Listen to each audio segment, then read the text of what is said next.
Hello friends, welcome back to Shivam blogs. तो अभी हम इस ब्लॉग में जानेंगे कि आज घर पे क्या काम होगा और उसके बाद एक रूम में फ्लोरिंग होनी है। तो इस फ्लोरिंग का खर्चा क्या आएगा विद लेबर मिस्त्री और मटेरियल, क्या लग जाएगा, कितना लग जाएगा, फटाफट से जानेंगे कि एक रूम में स्क्वायर फीट के हिसाब से कितने पैसे लग जाते हैं फ्लोरिंग करवाने के। और पुट्टी और पीओपी का वर्क नीचे वाली बिल्डिंग में चल ही रहा है, तो वो हम आपको अगर हो सका, वीडियो ज़्यादा लॉन्ग नहीं हुई तो दिखाएंगे। अभी आपको ये बताएंगे कि पर स्क्वायर फीट के हिसाब से फ्लोरिंग करवाने का माल, लेबर और सारे के साथ कितना खर्चा आ जाता है। अगर आपका रूम होगा तो आप एरिया के अकॉर्डिंग तुरंत निकाल लोगे कि क्या खर्चा आएगा। तो बने रहिए इस ब्लॉग में। तो अभी ये ईंटें डली हुई हैं जिससे यहाँ दीवारें खड़ी होनी है। तो ये इतना काम है जो पेंडिंग है अपने ब्लॉग में और अपने घर में। अभी जो है बालू जो है यहाँ पर डली हुई है। तो हम क्या करते हैं, अभी कैलकुलेशन को स्टार्ट करते हैं। तो ये जो रूम है हमारा, ये आप देख सकते हो कि एक बहुत बड़ा रूम है जो कि है 22 बाई 10 का। 22 बाई 10 का तो लगभग 220 स्क्वायर फीट का ये रूम है। और मैं भी इसी में ही खड़ा हुआ हूँ। इसमें ये बालू जो है ये डली हुई है 25 फुट।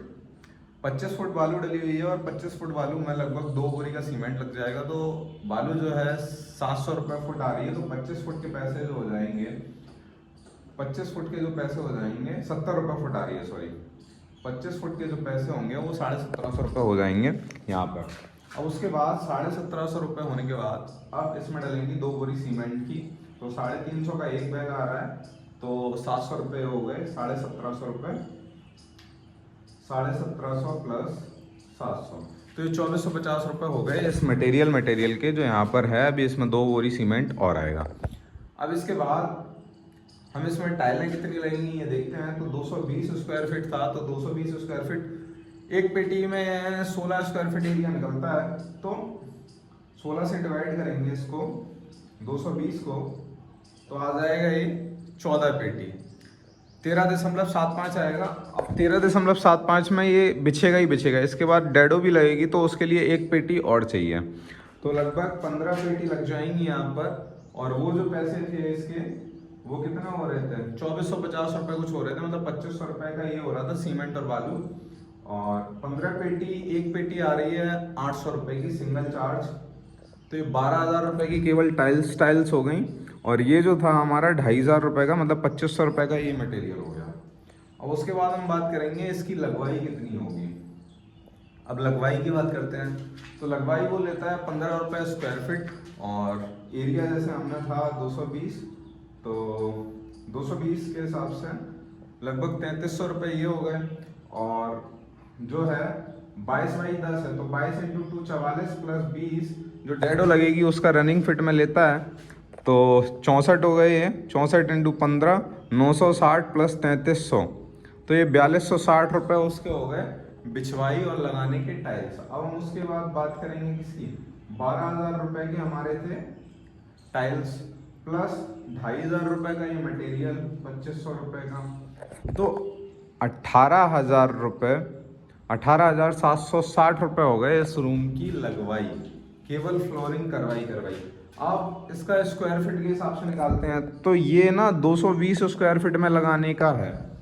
मतलब ये जो रूम है ये 220 स्क्वायर फीट में है। तो हम इसमें डिवाइड कर देंगे 220 का, तो आ जाएगा 85-86 रुपये स्क्वायर फीट। 86 रुपये स्क्वायर फीट के हिसाब से टाइल में, मतलब जो आपका रूम है वो खर्चा आएगा 86 रुपये पर स्क्वायर फीट के हिसाब से। जैसे आपका रूम है, मान के चलिए 10 बाई 10 का, तो 10 बाई 10 का इंटू कितना हो गया, 100। तो लगभग खर्चा आएगा आपका 8600 रुपये, मतलब 8,600 रुपये। माल, बालू, गिट्टी, मोरंग, सीमेंट, सब लेबरी मिला के कितना खर्चा आएगा, 8600 रुपये। मतलब 8,600 रुपये का खर्चा आएगा 10 बाई 10 के रूम में, 100 स्क्वायर फीट के रूम में। अब बताते हैं आपको कि काम क्या होने वाला है। तो आज ये जो है बालू, मेरे पीछे आप देख सकते हैं जो बालू डली है, इसमें सीमेंट मिलाएगा मिस्त्री आके, लेबर सीमेंट लाएगा। नीचे से टाइल्स भी नहीं आई हैं अभी ऊपर, तो उन टाइल्स की पेटियों को चढ़ाएगा। और उसके बाद पूरी की पूरी जो बालू है उसको फैलाएगा और सीमेंट मिला के मिस्त्री लेबल लेगा। और पूरे रूम में टाइल्स जो हैं लगने वाली हैं, यही फ्लोरिंग का काम होने वाला है। और अगर टाइम बचता है मिस्त्री के पास तो ये जो बाथरूम है ये हमारी रेडी हुई है, इसमें फ्लोरिंग का काम करेगा। तो अभी जो है इतना काम होने वाला है, आज फटाक से चलते हैं अपन नीचे। ये देखो किसी ने रख दिया है ब्रश, मुझे लग रही है यहाँ गर्मी और मैंने बाल्स हेयर्स भी कटा लिए हैं तो थोड़ा सा ठीक नहीं लग रहा हूँ, मतलब लुकिंग ठीक नहीं लग रही है कुछ दिन के लिए। अब ऐसे ही चंपू जैसा रहना पड़ेगा। ये देखो लेबर से बोला था, मिस्त्री से बोला था कि ये छेद जो हैं, होल्स जो हैं पैकार लगाने के लिए बनाए थे, लेकिन इनको बंद नहीं किया। इनसे कुछ भी बोल लो लेबर और मिस्त्री से, ये उतना ही काम करने वाले हैं जितना इनका मन करता है। ये जाल भी जाम होना है यहाँ पे, क्योंकि हम यहाँ पर इतने पर जो है लेंटर डलवाना भूल गए थे, क्योंकि पहले जो है इधर रूम का कोई आइडिया नहीं था, मतलब आइडिया इन द सेंस कि बनाने का कोई मूड नहीं था। फिर जो है मूड बन गया तो चीज़ें हो गई। अभी जो है बहुत तेज़ पसीना आ रखा है, यानी कि सुबह सुबह से बहुत भयंकर वाली गर्मी हो रखी है। और आप टाइम देख सकते हो कि कुछ नहीं हुआ है, अभी 7:15 हुआ है और 7:15 पे इतनी गर्मी बढ़ रही है कि मैं क्या ही बताऊँ। ये देखिए ये सीढ़ियाँ रखी हुई हैं, ये सीढ़ियों पर मोल्डिंग होनी थी लेकिन कल हो नहीं पाई, और वो इस वजह से नहीं हो पाई क्योंकि मिस्त्री का जो ग्लाइंडर था वो कल ख़राब हो गया। तो मिस्त्री चला गया घर ग्लाइंडर को लेके, और यहाँ पर ये सीढ़ियाँ रखी हुई हैं, इसमें दूसरी पट्टी लग गई है, एक और जो होती है ग्लाइंडर की गोल गोल वाली पट्टी वो लगना बाकी है, तो इनमें लगेगी। उसके बाद ये सीढ़ियाँ जो हैं सारी की सारी यहाँ पर लगने वाली हैं इधर पर।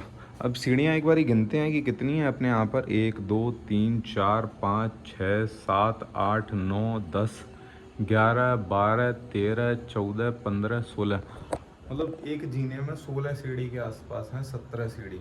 अगर एक में 17 सीढ़ी हैं तो ये मान के चलिए आप 17 दूनी 34, और एक सीढ़ी लगाएगा 500 के हिसाब से, मतलब 17,000 रुपये का 2 जीनों का खर्चा है केवल लेवरी लगवाने का। उसके बाद ये जो ग्रेनाइट थी, ग्रेनाइट ही आई थी हमारी 35,000 की। तो इतना खर्चा होने के बाद भी स्टिल काम चल रहा है और पैसे हो चुके हैं हमारे पास ख़त्म। और अभी जो है पुट्टी का देखिए, ये लोग बैग जो है ओपन करके छोड़ गए। आज इनको बताना पड़ेगा कि ये लोग कहाँ पुट्टी करने वाले हैं। तो सीलिंग फैंस मैंने मंगाए हैं मकान के लिए, वो ऑनलाइन मंगाए हैं BLDC वाले। किस लिए मंगाए? देखो आप रूम को रेंट पे उठाना चाहते हो तो अपना विज़न क्लियर रखो। जब भी कोई बिजनेस करना चाहते हो कि जैसे कोई आए देखने, तो उसको अट्रैक्ट करने के लिए, भले ही आप अट्रैक्ट ना कर पाओ लेकिन उसके माइंड में ऐसी चीज़ें बता दो कि भाई सारे जो फैंस हैं ये BLDC हैं, आपका जो इलेक्ट्रिसिटी कंजप्शन है ना वो कम हो जाएगा। हमारे यहाँ RO की फिटिंग है, तो आपको ना RO के पानी के लिए परेशान नहीं होना पड़ेगा। हमारे यहाँ ना टंकी का टेप ना ऊपर ही रहता है, जिससे आप मतलब जब भी आपको वाटर की नीड हो तो आप खुद से सेल्फ ना टंकी को चला सकते हो और मोटर का पानी ले सकते हो। हमारे यहाँ ना इन्वर्टर है, तो आपको इन्वर्टर की सप्लाई दे दी जाएगी, तो आपको कोई प्रॉब्लम नहीं होगी। तो ऐसे करके जो है कस्टमर जो है उसके मन में ना बहुत सारी चीज़ें आ जाती हैं, तो दूसरे तीसरे मंजिल के भी जो फ्लैट्स होते हैं वो उठ जाते हैं और अच्छे पैसे पे उठ जाते हैं। तो ये है मेरा मोटो। और यहाँ के लिए मैं सोच रहा हूँ एक झूमर मंगा लूँ बीच में लटकाने के लिए, सो दैट की जो बिल्डिंग है उसका शो ना एक अलग ही तरीके का बन जाए। अब AC हम प्रोवाइड नहीं कर सकते क्योंकि AC बहुत जल्दी ख़राब हो जाता है, और कस्टमर ज़्यादातर होते हैं जो रेंटर वो अपना AC लेके आते हैं साथ में, और अगर आप दोगे तो फिर वो ख़राब करके तो जाएंगी, वो भयंकर तरीके से चलाएंगे और ख़राब हो जाएगा। तो इस वीडियो में आपको कैसा लगा मेरा प्लान सोलर लगवाने का, कमेंट सेक्शन में कमेंट करके ज़रूर बताइएगा। और अगर आपको हमारी वीडियो अच्छी लगी हो, हमारे विचार अच्छे लगे हो, तो फैमिली में शामिल हो जाइए। ऐसे ब्लॉग्स मज़ेदार हमारे चैनल पे डेली आते रहते हैं और बहुत सारे आते रहते हैं। तो कुछ नहीं बिगड़ा है, केवल एक टैप करना है और सब्सक्राइब हो जाना है और साथ मिल के चलते हैं, ऐसी चीज़ों को देखते हैं। तो वीडियो को लाइक करिए, चैनल को सब्सक्राइब करिए। मिलते हैं नेक्स्ट वीडियो में, तो बाय बाय।